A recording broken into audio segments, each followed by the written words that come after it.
The Norse pantheon's heavenly watchman was named Heimdall. His excellent hearing and vision made him the ideal protector of the Bifrost, the rainbow bridge that connects Asgard and the world of humans. But what is the entire story around him? You'll find out in this video. But before we begin, we want you to know that you can support and help this channel grow just by checking out the product links in the description. Who knows, you might find your perfect merch. So do give it a glance. Now, let's shift our focus to the Watchman of the Aesir. So Heimdall was a Norse god who stood ready to sound the Jarlr horn at the start of Ragnarok. He appears to have been a defender of the gods and a watchman over the routes to and from the Nine Realms, based on what little evidence has remained. He was also considered a parent and a protector of people because of his alleged function in bestowing wisdom and social order. In his origins, Heimdall was one of many sons of Odin, and interestingly, he had 9 mothers who were sea maidens, or Jotnar of the waters, named Gjolp, Grape, Aistla, Irkafa, Ulfrun, Engea, Eimth, Atla, and Jarnsaxa. He was also said to have possessed teeth of gold. Maybe this is why he appears to be linked to the sea, gold, roosters, and rams. Thor, Vidar, and Vali were Heimdall's half-brothers through Odin. Additionally, he was linked to Tyr, Bragi, Hermod, and Hodr. Even though Heimdall didn't have any wives or divine consort, he did have children with people. The Rigsula said that his unnamed offspring were the originators of the 3 human subclasses. It was also believed that he could see in the nights as if it were day, needed less sleep than a bird, and could locate a target from 100 kilometers away. His hearing was also claimed to be so acute that he could hear the grass grow and the sheep's wool sprout. The Jarlr horn, which translates to shrieking horn or loudest horn, was the horn that Heimdall carried. According to legend, when Heimdall saw the signs pointing to Ragnarok, he would sound the horn with a booming shriek so powerful it would be audible throughout all realms, uniting the Norse gods for the decisive battle. More frequently than not, he resided in a castle in the clouds called Himinbjorg, also known as the Castle of the Heavens or Sky Castle, and rode a horse with a golden mane named Gulltoppr. His Sky Castle was said to be located in the Asgardian end of the Bifrost, the rainbow bridge that linked Midgard, the home of mankind, with Asgard, the home of the gods. Even though Heimdall's original beginnings were lost to time, his involvement in the development of human social classes was memorialized in the poem known as the Rigsula. His link with the ram may have suggested a connection to Indo-European deities. In the early days of humanity, Heimdall went roaming around the countryside while wearing the disguise of a person named Rig. The poem traced Rig's wanderings as he traveled from domicile to domicile. Rig found a couple at each place he went, and they allowed him to spend 3 nights sharing his knowledge, and more scandalously, sleeping with the ladies. Rig had 3 separate offspring from these 3 different wives: a ruddy-faced lad named Carl, a strong boy with knotted hands named Thrael, and a blonde youngster named Jarl, who was thirsty for adventure, hunting, and combat. These 3 kids were the ancestors of the 3 Norse social groups that existed at the time: slaves, or thralls, free workers and farmers, and the aristocracy, or aristocrat warriors.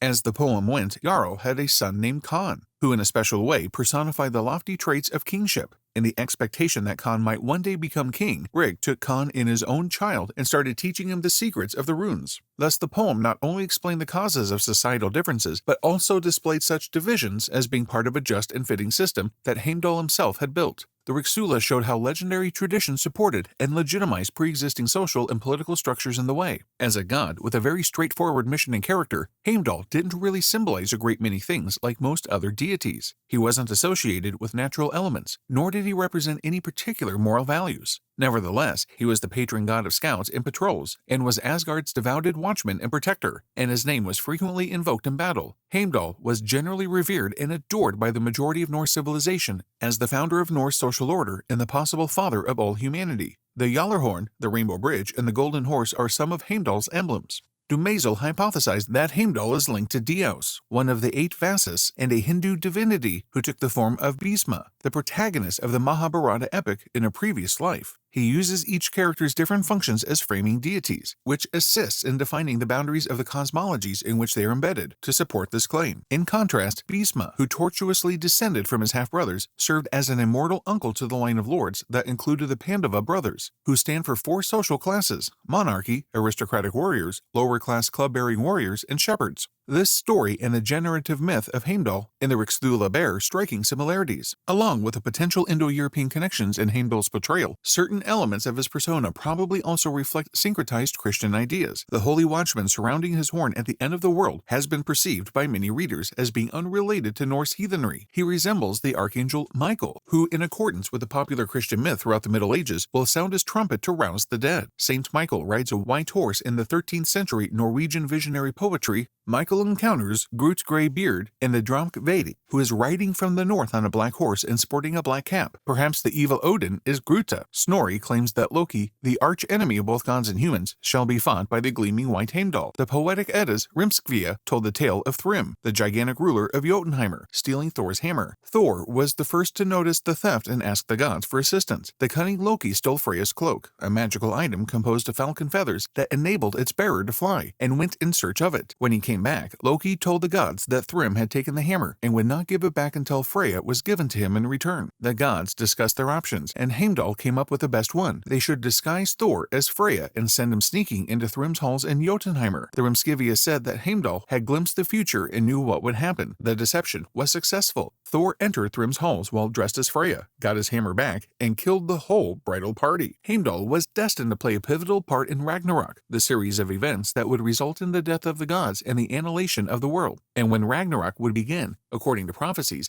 Heimdall, the ever-vigilant one, would be the first to see it. When he did, the Gjallarhorn, his loud screeching horn, would blow. The explosion would reverberate across the 9 worlds, and the gods would gather for their final showdown with the Jotnar and Loki, who had been so severely punished for his betrayal of Baldur that he changed sides. During the great battle, Heimdall will face off against none other than the trickster god Loki, and the two will kill each other in the middle of the bloodshed. And that is how this story ends in the Norse myths. Today, there are plenty of books, movies, video games, and comic books that include Heimdall's character. The first Marvel comic book that presented Heimdall's character was published back in 1962, and the copy of this comic that is in excellent condition costs around $4,000 today. Video games, like the Yu-Gi-Oh game called Heimdall the Guardian of the Bifrost Bridge, allows players to use Heimdall as an Asgardian warrior. This all makes it clear that the Divine Watchman has quite hit the popularity mark. What are your thoughts on him? Let us know down in the comments below. Also, if you enjoyed this video, make sure you hit the like and subscribe button. We'll see you next time. Until then, stay mythical.